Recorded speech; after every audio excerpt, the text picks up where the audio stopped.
the mighty and resilient Merrimack River, carving through the communities of our great region. My name is Linda Lorden, proud president of Merrimack County Savings Bank, and like the river that serves as our namesake, we're a constant yet ever-changing presence. Because to us, it's bigger than banking. It's about powering communities and putting people first. It's about knowing where you came from and where you're going. That's Merrimack style. Visit us at themerrimack.com.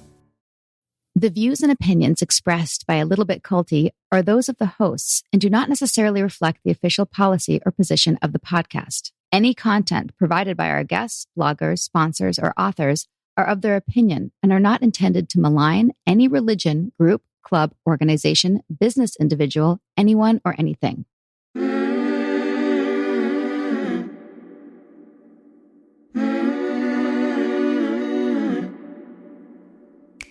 Hi, everyone. I am Sarah Edmondson, and I'm here with... Hi, I'm Anthony Ames, Sarah's husband, a.k.a. Nippy. And we're here to talk about things that are a little bit culty. Speaking of, we were in a cult, and we woke up, thank goodness, and we have a lot to say. And a lot to ask.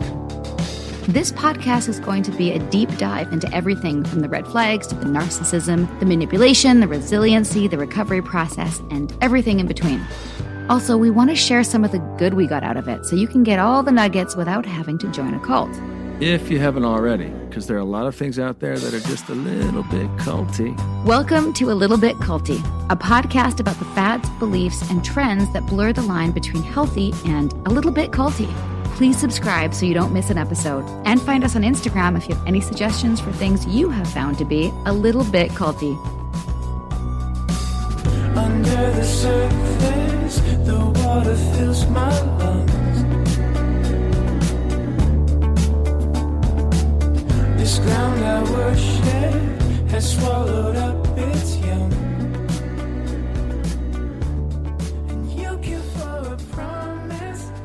Good morning, Anthony. Good morning, Sarah. Happy anniversary. Happy anniversary, babe. It's our actual anniversary. 8 years. Little known fact, when we were planning our wedding, we wanted to have a private wedding, and then it grew because a certain someone wanted to plan it. Not me. Not going to name names, but it might be your mom. And then we had another one in the fall. Just to specify, we were going to have a private, small ceremony, so partly to get your citizenship going. So it was just going to be like, let's just sign the papers, and then of course, we wanted my parents there, and then, And my dad flew out. And then your dad, and then my grandpa, and then I had to have some bridesmaids, and then you had some groomsmen, and then it was like 14 people. And then it was like a great wedding. And I was like, Dad, they want to have another one. And then we had to have a big party. A big one. He's like, well, who do you think this is for? So then we had another really big party. Which was great. It was great. Yeah. Our wedding is still talked about to this day. And it's become controversial since it was one of the best weddings people had gone to. It became one of the more controversial because we had so many lesbians there. But we also had the wedding, I have to say. It was very Sarah. I mean, I did plan the whole thing. Nippy just showed up. I think you organized your suit. Yeah, date and time. You organized his suit, and I got peeps there. And then at the end of the night, he was like, that was a great night. Thanks. It was. Well, we had a sake bar. We had these little stations of like different types of foods, but it was very me. Like, we also served green juice, and we had an organic raw ganache chocolate cake by our friend Preet, who makes the best chocolate cake. It was a really special wedding, but we celebrate today is May 4th, and we celebrate today. This is when we had our actual, and we got married, signed the paperwork in our very intimate garden ceremony with 14 people. It was very, Dad pulled out the guitar. My dad played guitar. Threw some flowers at me. It was great. It was a good ceremony. May the 4th be with you. That's right. Anyway, it's kind of cool that we're doing a podcast on our anniversary, because I think this podcast... Our wedding was consensual. Our wedding was consensual. We consented to marry each other. We were contacted by some women in the U.S. who are working really hard to change consent laws. And they'd reached out to us to get us on board to see if we could help use our platforms in any way to support this bill. And in our conversations with them, we realized... Yeah, well, I had like 20 emails I hadn't responded to that had consent in the subject. And I would be like, what's this consent email I keep getting? And finally I open it, read it. And then I was like, we need to get on the phone with him. She's like, I know, I've been trying to do this for 2-3 weeks. And I was like, well, why didn't you tell me? She's like, well, I sent you 20 emails. I think most people can relate to that. And we got on the horn with him. Actually, we didn't get on the horn with him. We got on Zoom with him. And they told us their story. And I told Sarah when we got off the phone with them, I was like, we need to do a final episode. So I know we keep saying this is our... I think this is the bonus episode. Our producers politely disagree. Whether it's the bonus episode or the final episode, we actually don't know. But we just knew that it ties our first season up perfectly. Yeah, because it is about consent. And we couldn't wait till season 2. And I think it's really important. All the different groups that we've researched and talked about and had as guests on our show, consent plays an important part because people wouldn't consent to what they ended up getting involved with had they known what the thing actually was, whether it's a yoga group or an abusive boss or anything abusive. I mean, I think it ties into the theme of what I've tried to keep our podcast in the lane of is abuses of power. I think people, when they get power, consciously or unconsciously abuse it, and defining consent laws is a great way to hold those abuses accountable. So consent can be nebulous and is misunderstood. And we have some guests on that are going to get a clear definition in the books, quite literally the books, hopefully legally. Writing legislation to address the problems and using a due process speaks to me because I found myself in my personal life unwittingly aligned with something I didn't consent to, and I know Sarah did as well. So having nebulous areas defined will help people be precise in what they're agreeing to. Abuses of power are everywhere, and defining terms is always a great first step in holding these abuses accountable. What we're talking about today is a new bill in New York State, Bill A6540. And it seeks to do exactly that, define the terms of consent and clarify what lawful sexual conduct is. It defines consent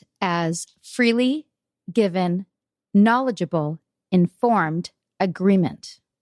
Bill A6540 further defines consent as something that is, quote, obtained without the use of malice, such as forcible compulsion, duress coercion, deception, fraud, concealment, or artifice. In a public statement in early 2021, New York Assembly member Rebecca Seawright, who sponsored this bill, said, the proper definition of consent in New York laws will clarify lawful sexual conduct, guide behavior, and make it possible to hold sexual predators accountable. I'm sure the people of New York like the sound of that, holding sexual predators accountable. Yes, we love definitions. And more than anything, we want to help create and empower healing with this podcast. As Sarah and I have learned, justice goes a long way in healing. Yes. So after our call with our guests, the congruencies were obvious right away. And I suggested to Sarah this would be the ideal way to end our podcast. So we had them on to get them to expand on why this bill matters, why consent needs a legal definition and not, quote, a common sense one, end quote, and why every one of our listeners in New York State might want to give their senator and assembly member a call or drop them an email as soon as possible. And we'll get more into how you can do that. Yeah, it seemed right to have a call to action after all of this because it's great to educate and help with the healing process. But I really feel like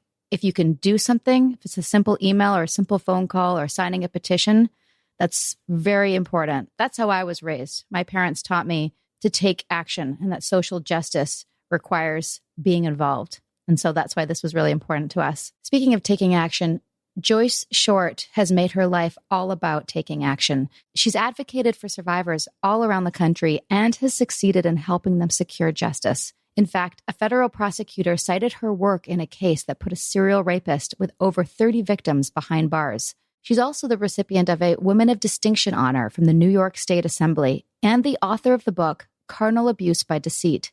A memoir of her survivorship, the book details her real-life struggle to recognize what happened to her, to break free from a toxic relationship, and to regain her dignity. It's one of the first books to describe rape by fraud, dispel myths about why people remain with abusive partners, and establish what you can do if it ever happens to you or someone you care about. Writing the book allowed her to create the Consent Awareness Network, CAN, whose mission is to correctly define consent in penal codes across the U.S. and around the world. I was shocked to learn that they don't have those after our conversation. Her second book, Your Consent, The Key to Conquering Sexual Assault, which I finished yesterday, is a resource that is being consulted by policymakers nationally and globally as they seek solutions for combating and prosecuting sex crimes. She also helped write the language in Bill A6540. You can read the bill at newyorkstate.gov. Just look up Bill A6540, and it's also in our show notes. Joyce joined us along with Nina Lucas, who serves as Chief of Staff and Consent Outreach Ambassador for the Consent Awareness Network,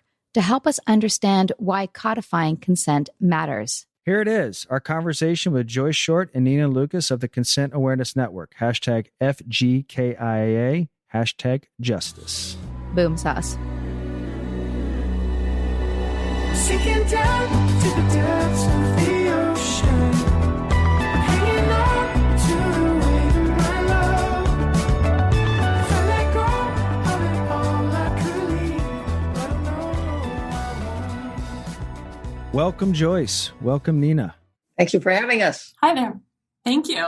Thanks for being on. So after our call last week, we asked you how we could help. I just turned to Sarah and I said, that's our last episode. That's how we're going to end the season, consent. Because the whole origin of how Sarah and I got involved and how we found ourselves in our personal situation revolved around nebulous consent. And I thought, what better way to end our season than to button it with something that quantifies the terms of consent. So thank you all for your work, number one. And number two, thanks for making the time for us. Yeah. And just to add, like Nippy said, we were pretty fired up. And, I have been as well. Just the word itself is so triggering for me, to be honest, because as we mentioned in our phone call, there are still people who are loyal. And the answer for them is, well, they said yes, they consented.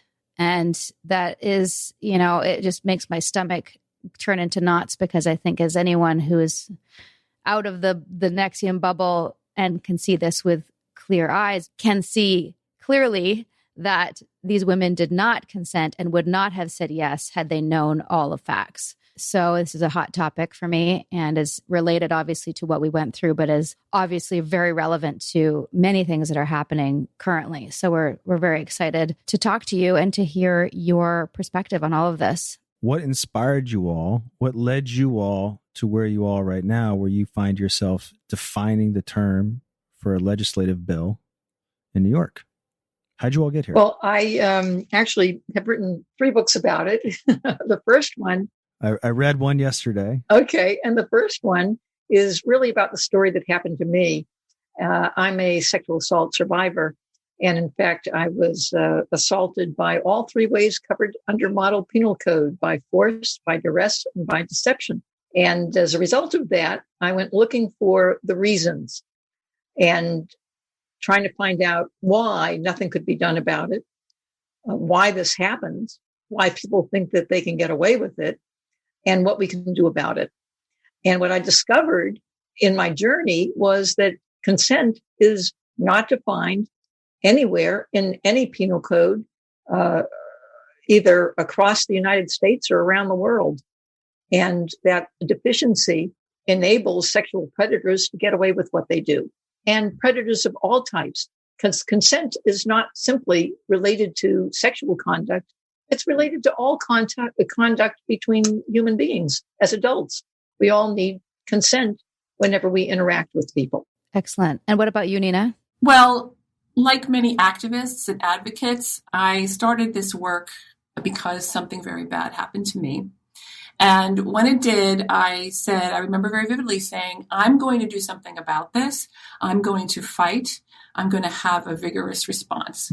And when I started to ask about it or try to report it or try to get some assistance, I realized very quickly that the law and regulations were something that did not back me up. I did some more research and I found the work of the Consent Awareness Network and Joyce Short.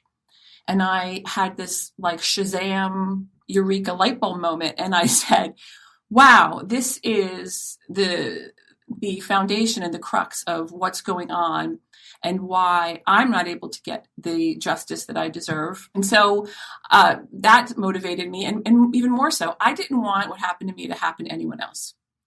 And so that's when I ultimately reached out to Joyce. I followed her for a while, fangirled her from afar.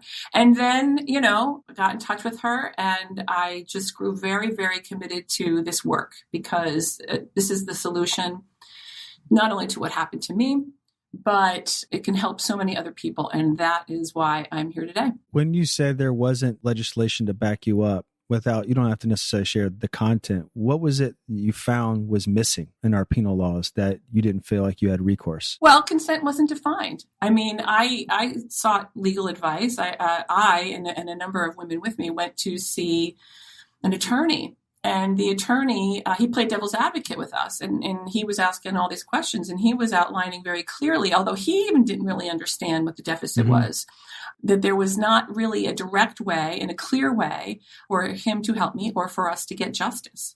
You know, that just further solidified my commitment to saying, I've got to do something about it. And of course, I didn't know what it was at the time, but that's when I came about in my research, again, to find Joyce's work and what she was trying to do. Yeah, it's interesting. The congruencies I hear in a lot of these cases is oftentimes the victims have to find themselves in a position where they have to educate the legal systems. Very true. Mm-hmm. And legislators. Mm-hmm. Yeah, and legislators as to what the actual abuse is. There's a particular passage that I highlighted from your book that I thought was interesting. It says, in cases where victims are defrauded for sex, having significant proof and reasonable basis for believing the deception keeps the bar high for prosecuting offenders and eliminates de minimis claims. These same requirements exist in prosecuting all other crimes involving fraud as well. They must be applied in sexual assault by fraud, deception, or impersonation cases. I thought that was a pretty telling statement, and one that, to me, exposes the inconsistencies of what goes on in something that involves your physical person, where there's no clear definition. You can't go to someone and say, you've been defrauded physically. And there's nothing in our legal system that defines that. So that just popped off the page when I read it. So unfortunately, when it comes to crimes against the person rather than crimes against property, we consider crimes against the person to be more heinous under the law than crimes against property. And the most heinous of all crimes, other than murder, murder is the most heinous crime. The second most heinous crime is rape or sexual assault. And yet, even though we consider it a more heinous crime, we don't apply the definition of fraud, which is a weapon. It's a weapon just like any other weapon, Sure. Right? We use it as a weapon in getting your money or getting your property, but we don't relate to it as a weapon in getting your compliance when you shouldn't be complying. You're very much aware that you're agreeing, but consent is not simply agreement. Consent is freely given, knowledgeable, and informed agreement. And if you're not freely giving knowledgeable and informed agreement, just like all of those clients of Bernie Madoff's, you're not consenting. One of my thoughts was, when this happened to me, was the Lemon Law about, cars. If you buy a car that's been misrepresented or they turn back the odometer and you buy it in good faith, there are protections for that and recourse for you. And I thought, wow, we have lemon laws for cars, but we don't have any, there's no protection for your autonomy. And so I just thought that was outrageous. And it was just one of those things that also really gave me a lot of impetus, made me want to work on this even more. One of the cases that I think explains the problem very well was what happened in the Bill Cosby case, where the judge, well, I'll let you tell it, the judge offered his definition. Well, he didn't offer a definition, actually. Well, when asked about consent. Okay, we all know that there were two juries in the Cosby case, and the first jury couldn't make a decision. They ended that case with a hung jury. But in each instance, the jurors asked the judge, Stephen O'Neill, for the definition for consent. And O'Neill said to them initially, that's a question that cannot be answered. And then he went on to say, you're reasonable people, use your common sense. So that happened in the first trial, and it happened again in the second trial. In the second trial, the foreperson for the jury was a woman by the name of Cheryl Carmel. And Cheryl is a cybersecurity expert and was very familiar with the definition for consent that's provided through General Data Protection Regulation, which governs your cybersecurity on the internet. And what I found very interesting about GDPR is that it went into effect at the same time that I presented my TEDx talk. And the definition that I presented in my TEDx talk was freely given, knowledgeable, and informed agreement. And the definition provided by GDPR is freely given, knowledgeable, and informed agreement. And that definition is utilized throughout the world today. It's international law. And everyone doing business on the internet, if you want to do business at all with any European country, you have to abide by that statute. It's something that we apply with a great deal of fervor in keeping people safe on the internet, but yet we're not applying it in keeping people safe from sexual predators and other forms of crime. That needs to be changed. So the reasonable people standard, for clarification, is a standard that's used in all law. All juries are actually supposed to represent the thinking of a reasonable person. Would a reasonable person have known, should they have known, would they have known that they were actually committing a crime? So there was a very specific reason why Judge O'Neill used that description of the jury. He was reminding them that their function in law is to represent the thought process of a reasonable person. And so he said to them, you're reasonable people, use your common sense. And the problem with that is that if every jury makes up their mind about what their common sense is, then we have no continuity under the law. And here in the United States, we're all granted under the 14th Amendment of the United States equal protection under the law, which means that a crime has to be consistent. So if the main function that word consent creates for the law is to define when or when not a crime actually takes place, then we can't have it be something that every jury decides. There has to be consistency in it from one jury to the next jury. If you want continuity under the law, then of course you need to be providing that continuity by providing a consistent definition. All penal code has provisions. Those are the statutes that tell you how to behave or how not to behave. And they also have definitions. And those definitions clarify the wording that's contained in those provisions. So if there's anything that's murky, then it has to be clarified through the definition. And consent is obviously something that's very murky and needs clear definition. It's a word. It has a definition just like every other word in the English language or in any language that you speak. And that definition in English is freely given, knowledgeable, and informed agreement. Why do you think it doesn't have a definition in this context yet? Okay, you've asked a loaded question. And the answer to that is because your legislators didn't really want to have that definition. When you look back at where our laws came from, the reality is that our laws began with chattel. In fact, if you go back to ancient Rome, where laws pretty much began as we know them today, in Rome, sexual assault or rape was only a crime against a virgin daughter of a tax-paying citizen. So it really wasn't about the harm that happened to her as a person. It was about the fact that her father's property had been stolen from him in a way that couldn't be recuperated, right? Wow. There's no way to take a person's virginity away from the father. It wasn't really away from her. It was the loss to the father. And it didn't matter if the father owned slaves and raped a slave. That was no big deal. Nobody cared. So rape wasn't really a crime against the person. It was a crime against the father's property because the daughter was his chattel. And that's where our laws began. And since that time, we've put little Band-Aids to make changes, but we're missing the whole point.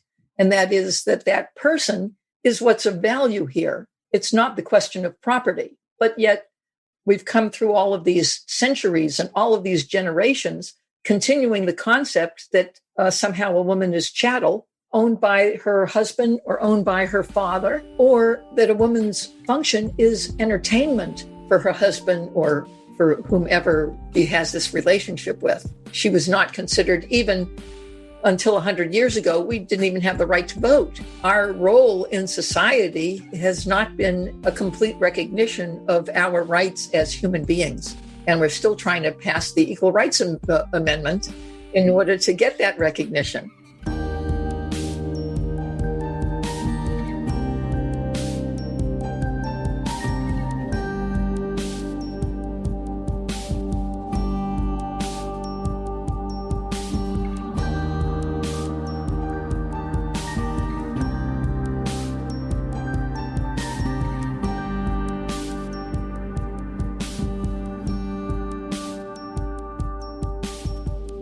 We tell our stories. We change the world. A Little Bit Culty is proud to support the hashtag I Got Out project, which empowers survivors of cultic abuse to share their stories online as a catalyst for education, prevention, and healing. Learn more about the hashtag I Got Out movement and find resources at igotout.org.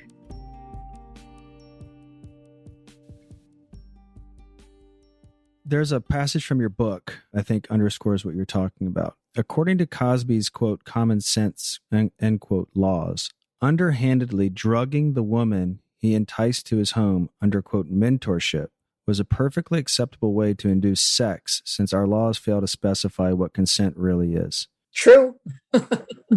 I just have to be forthright that as you were talking about chattel, I'm having like I don't know if it's a... The Frankies were a picture-perfect influencer family, but everything wasn't as it seemed. I just had a 12-year-old boy show up here asking for help. He's emaciated. He's got tape around his legs. Ruby Frankie is his mom's name. Infamous is covering Ruby Frankie, the world of Mormonism, and a secret therapy group that ruined lives. Listen to Infamous wherever you get your podcasts. Meals bring people together, but for many families, providing their next meal can be a challenge. You can help by participating in Macy's annual Feeding the Hungry food drive. All proceeds go toward local food banks and families. Now through January 31st, you can purchase an icon in-store or online, or watch out for the blue Feeding the Hungry shelf tags, where a portion of your purchase will be donated to local pantries. Together, we can combat hunger in our local communities at Macy's. This episode is sponsored by BetterHelp. What are your self-care non-negotiables? Maybe you never skip leg day or never miss yoga. Maybe it's getting 8 hours of sleep. I mean, that's my personal and everyone's dream, isn't it? Well, I definitely have some non-negotiables. Like, I'm in Vancouver right now, and I'm spending literally as much time as I can outside in nature. Hashtag cold pools, hashtag crushing it. Nature is a non-negotiable. Not enough time in the fresh air and the trees around me, and I start to feel not great, not myself, not grounded.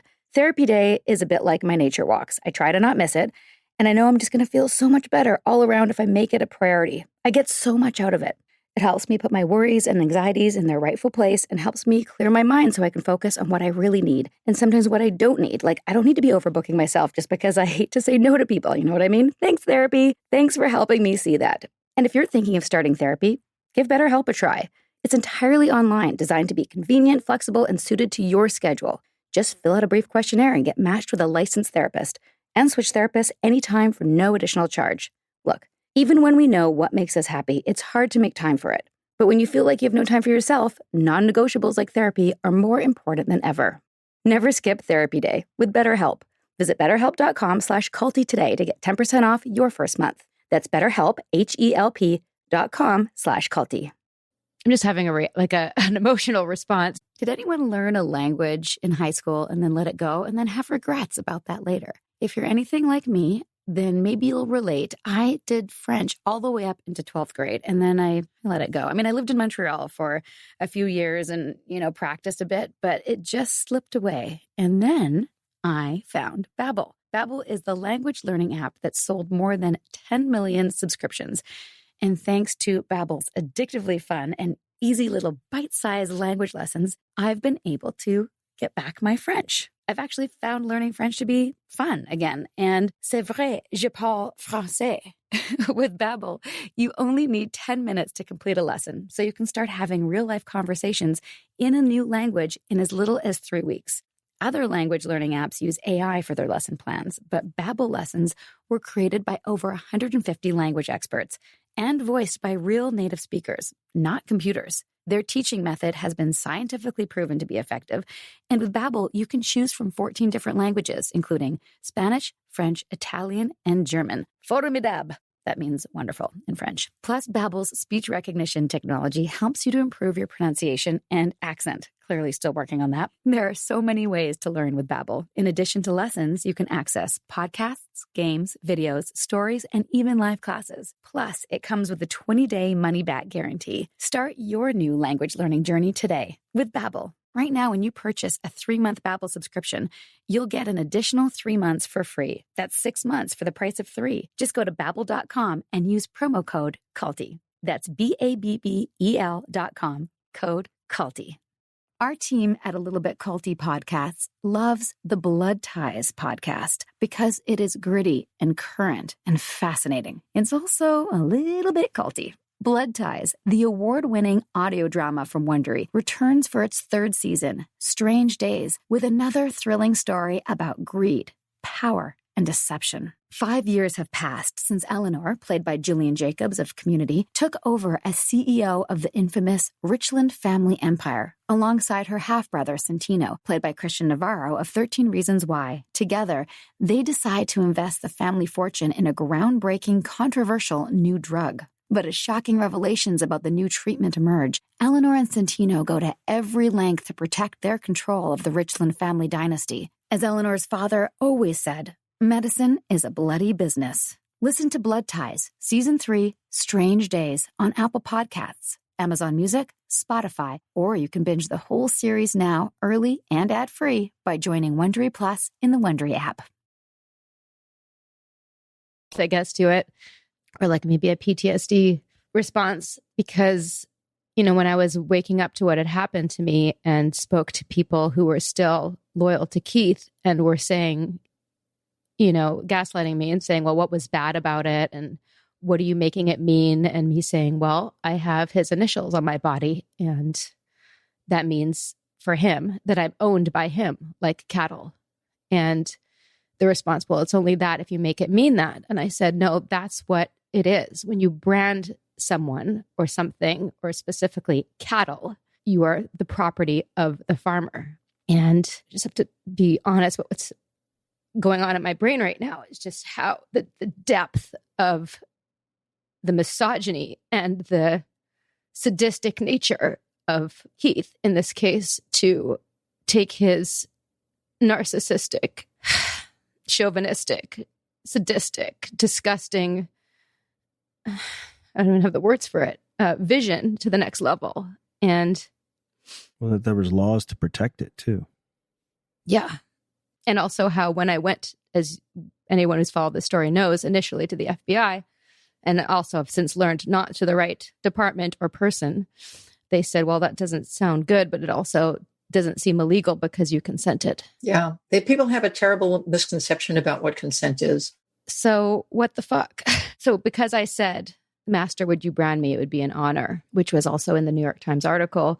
And I'm not sure if I've said this anywhere else, but until that article came out, I didn't even remember that I had said that because I was in such duress. But one of the other DOS members that Barry Meyer, the reporter, talked to, remembered that. And I was like, holy shit, we did say that.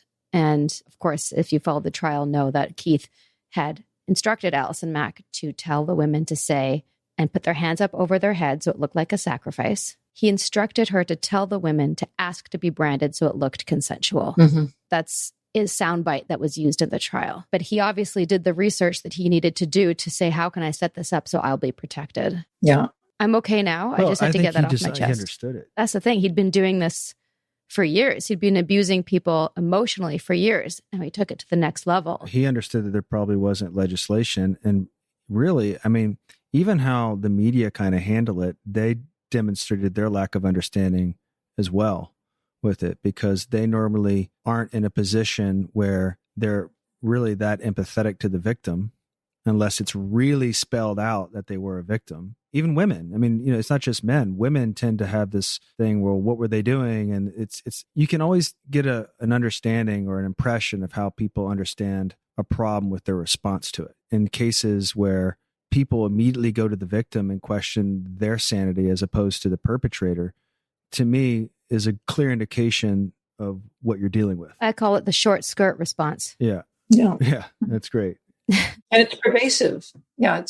It's a pervasive misunderstanding. Right. And that shouldn't inform any sort of laws on abuse or anything like that. You know, with every other domain, none of that stuff comes into Exactly any sort of questioning, but only in the sexual domain does it really become an issue. And you're saying that's because of where these laws started and how would they have not been adjusted properly? Exactly. And the thing too is, I think you have a society and a system that reinforces it, both male and female.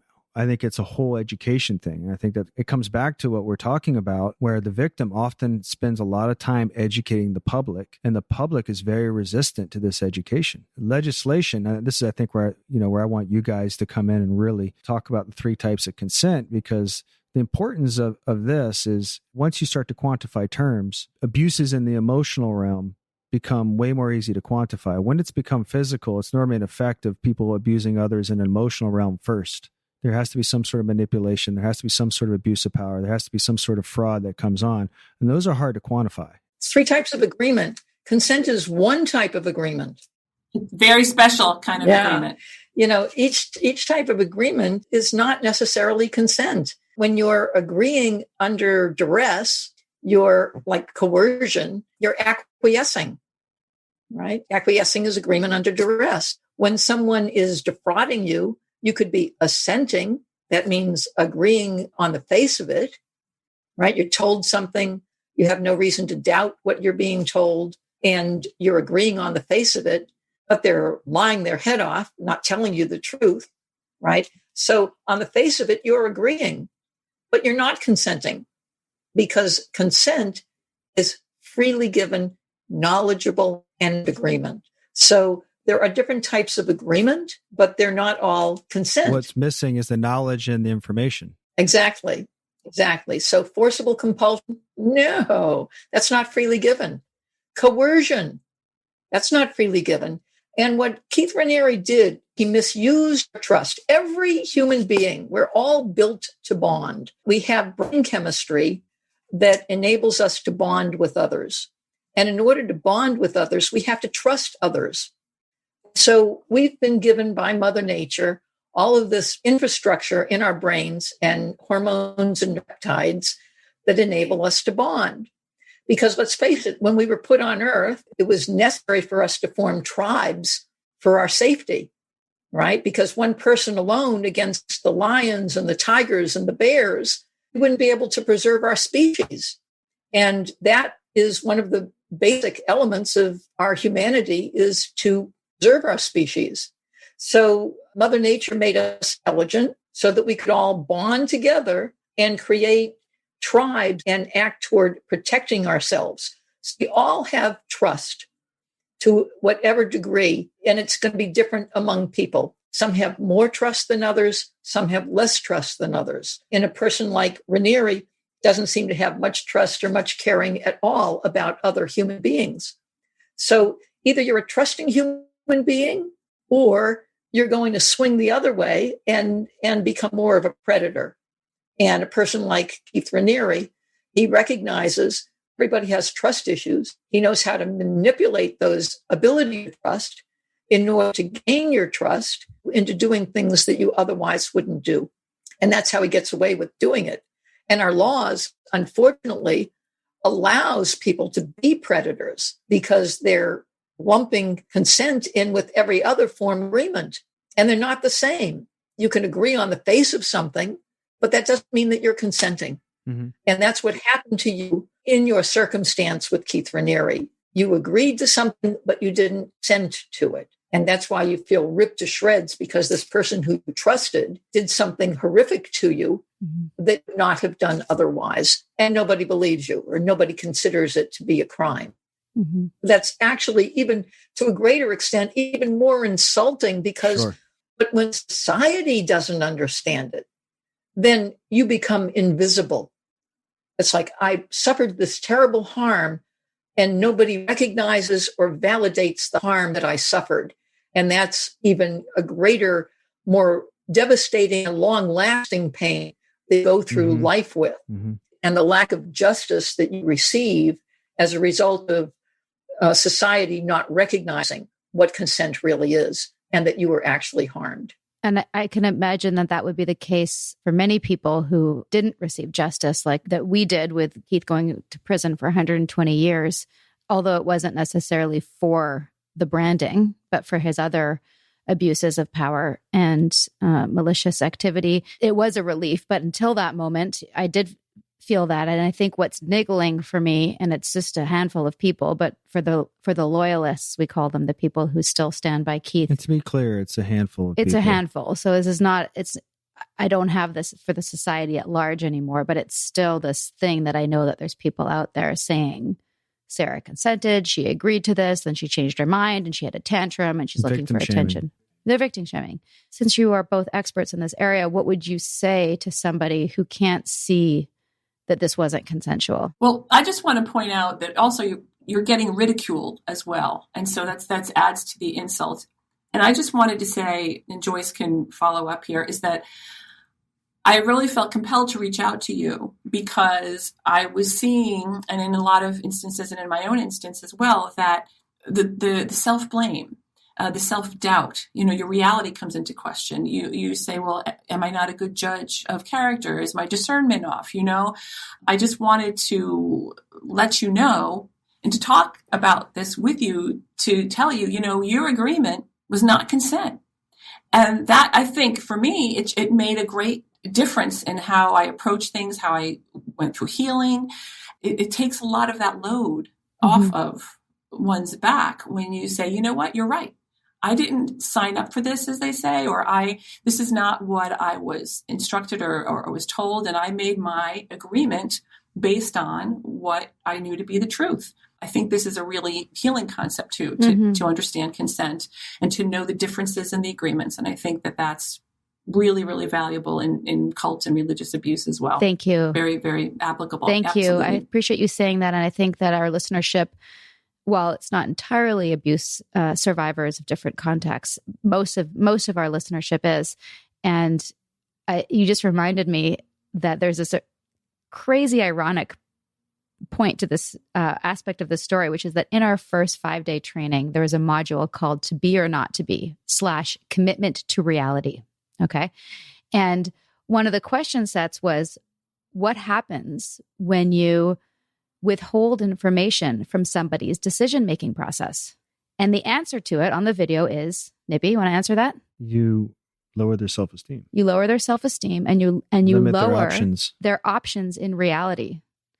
And it's very clear that this is not a good thing to do and that you should never withhold information from someone's decision-making process, ever. So the fact that Keith was doing it the whole time and probably enjoying it, and then specifically with Das, withholding the fact that he was involved, the beautiful symbol of sisterhood was in fact not the symbol of sisterhood, but his initials, something that, by the way, they knew when they did to us, and specifically had just talked amongst themselves that nobody would figure it out. Isn't that shocking? They knew what it was, withheld it, and didn't think that we would figure it out. It's outrageous. It is outrageous. Yeah. But going back to your question about what to do about these people that don't get it, keep in mind that to some degree, they're going to be motivated by guilt. Right. Right? They would have to acknowledge their part in harming you. Yes. And that's not something that some of these folks are willing to do. No. That's too hard. But there's also the question of what I was expressing previously, and that's that your brain infrastructure, can make you either a very caring, loving, nurturing human being, or it could make you a predator, right? It's not simply the DNA that you were born with. It's also the impacts that your early development have on your psyche. And so there are a lot of things that go into how a person responds in life. Some of it is your early childhood development or other things that might happen to you along the way that make you the way you are. And it's very difficult to get people to change. Enlightenment sometimes works. Sometimes they ultimately begin to recognize the wrongdoing, the incorrect way that they're thinking. Sometimes they don't. And sometimes they don't because there's too much guilt and shame in that recognition. And sometimes because they're simply, their brain is just functioning this way, and that's just the way they are. And some people will recognize when they've done something wrong to you and be apologetic and be nurturing and be helpful and be supportive. We're all born into families and we expect those families to be supportive, and it comes as a shock when they're not. And we learn as we go through life that not everybody is as supportive as they really ought to be. Mm-hmm.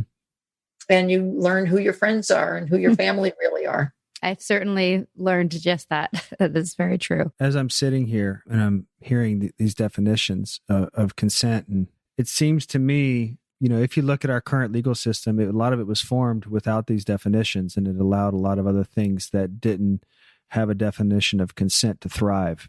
And so as the definition of consent hopefully takes a foothold in our legal system, a lot of other domains will suffer, quote unquote, or evolve based on the definition of consent. I can think of a handful right now that will not thrive in the way that they thrive right now and that are benefiting from not having a definition of consent. So while this is the domain, it seems to be getting its foothold and consciousness is being raised. We talked about Cosby. I think Harvey Weinstein was one we mentioned.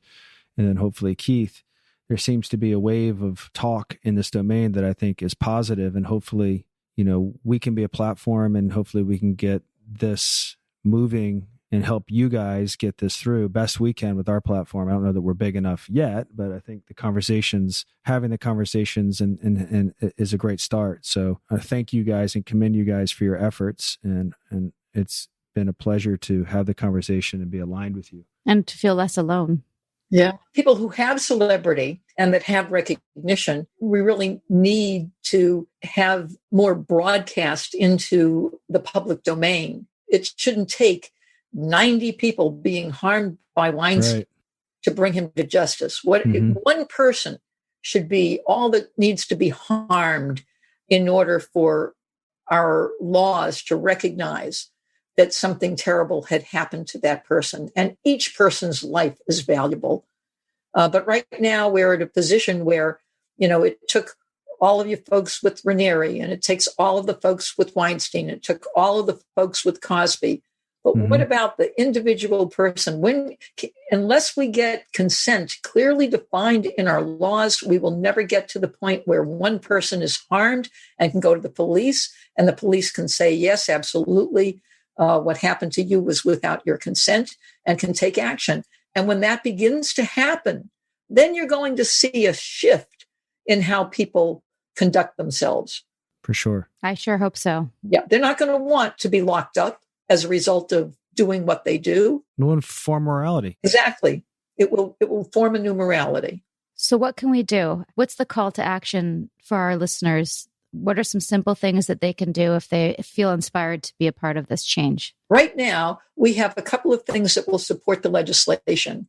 We have a change.org petition, and that change.org petition, if they simply log on and sign that change.org petition, that would help us immensely. Okay. Another thing is we have a QR, and we'll give the QR to you so that you can put it on your site. And the QR will enable them to sign in on letters that will go to legislators that will motivate them to pass this legislation. And if anybody is an attorney or knows an attorney and can give us a memorandum of law that we can present to the legislators, that's a third thing that can happen. And any organizations that will give us organizational support letters that we can give to the legislators to show that there is a movement behind this of people demanding change, that will enable us to get the legislation passed. And we don't have much time. The legislature closes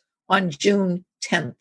So people need to act and act now and get those letters to us, get that petition signed, get us information so that we can move forward quickly within the time frame that's necessary. That's why we didn't want to wait till season 2. Right. Thank you. Thank you. Thank you guys. The other thing, if you guys have time, the book by Joyce is Your Consent, The Key to Conquering Sexual Assault. It's 55 pages, 36 really, because the last 19 are what the actual legislation laws in your state. So you can see the inconsistencies that Joyce has laid out for you. It's a quick read. It's an informative read and at times shocking. So I highly recommend people pick that up just to educate yourself on this, because if you don't think it affects you, think again. That's true. I also wanted to just point out that Joyce has a very informative TEDx talk that she, Seen it. That's right. Yes, that she gave at a girls' high school, Catholic high school.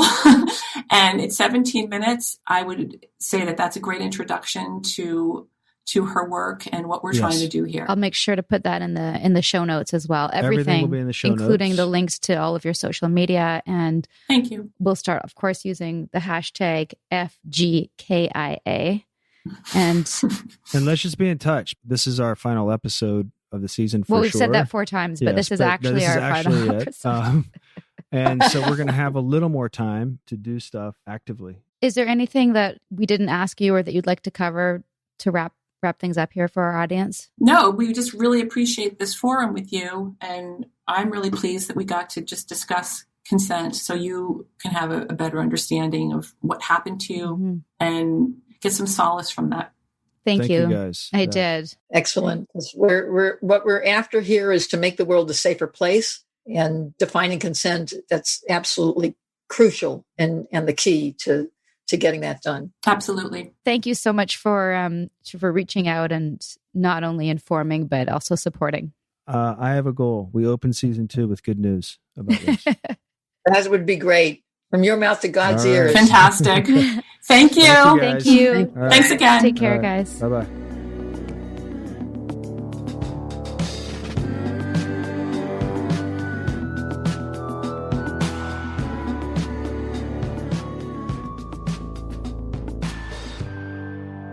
What a great episode. Are we done feeling? Is that what you're saying? Well, no, I'm feeling too.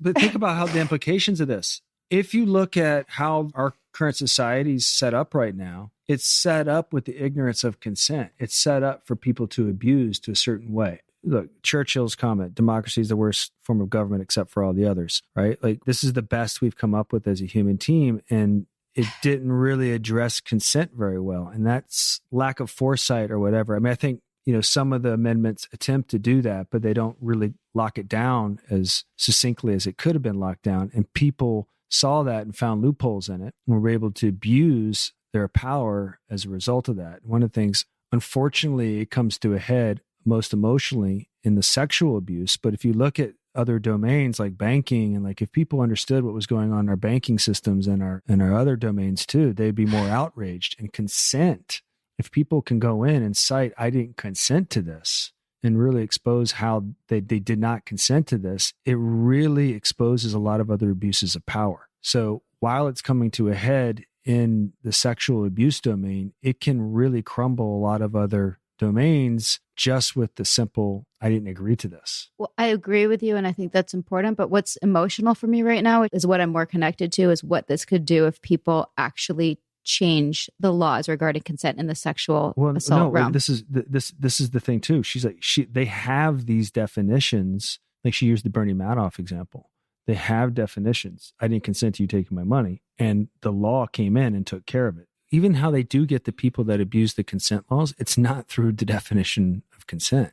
They find them in another area. I hope this fires people up as much as it did for us to take action, and also to apply it to whatever situation they're processing in terms of their own healing or their own decision to take action or not. Because I know there's a lot of people that we're in touch with who listen to the podcast who have not held their abusers to task. Right. And so maybe this will change. For me, is that it's not just talking, like we can actually do something here. We've had some feedback from some of our listeners over season 1 that they wish that we wouldn't get political, but sorry. Well, not sorry. This isn't a political issue. This is a human one. Sexual assault is a bipartisan problem. And if getting behind a piece of legislation that helps close loopholes and makes it easier to put sexual predators behind bars makes us political, well, go ahead and smash that unfollow button.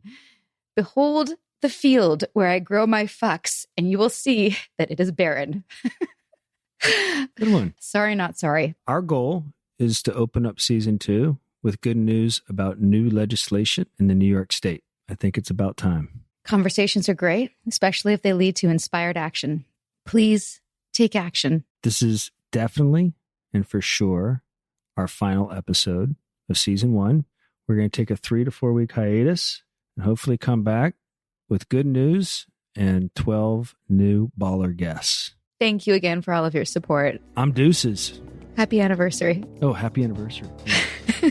I consent to being married to you. To being married to me. I wouldn't change a thing. I'd change a few things. Not gonna lie to you, I'd change a couple things.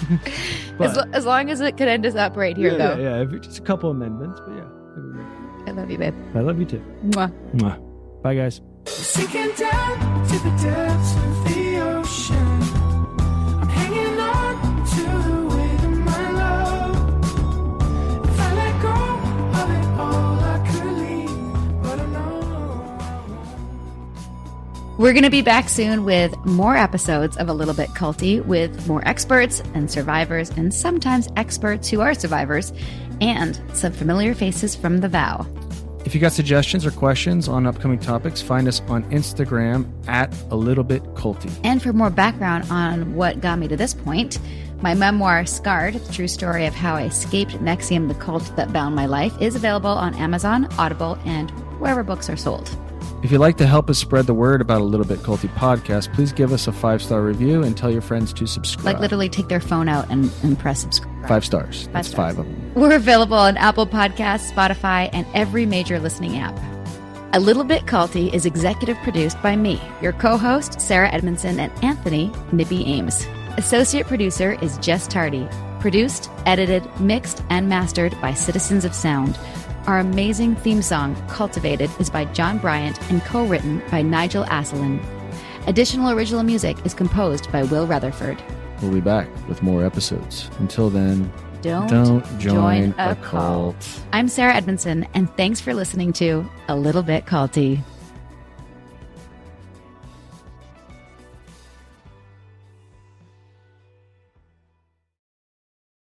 Our team at A Little Bit Culty Podcasts loves the Blood Ties podcast because it is gritty and current and fascinating. It's also a little bit culty. Blood Ties, the award-winning audio drama from Wondery, returns for its 3rd season, Strange Days, with another thrilling story about greed, power, and deception. 5 years have passed since Eleanor, played by Jillian Jacobs of Community, took over as CEO of the infamous Richland family empire, alongside her half-brother Santino, played by Christian Navarro of 13 Reasons Why. Together, they decide to invest the family fortune in a groundbreaking, controversial new drug. But as shocking revelations about the new treatment emerge, Eleanor and Santino go to every length to protect their control of the Richland family dynasty. As Eleanor's father always said, medicine is a bloody business. Listen to Blood Ties, Season 3, Strange Days, on Apple Podcasts, Amazon Music, Spotify, or you can binge the whole series now, early and ad-free, by joining Wondery Plus in the Wondery app.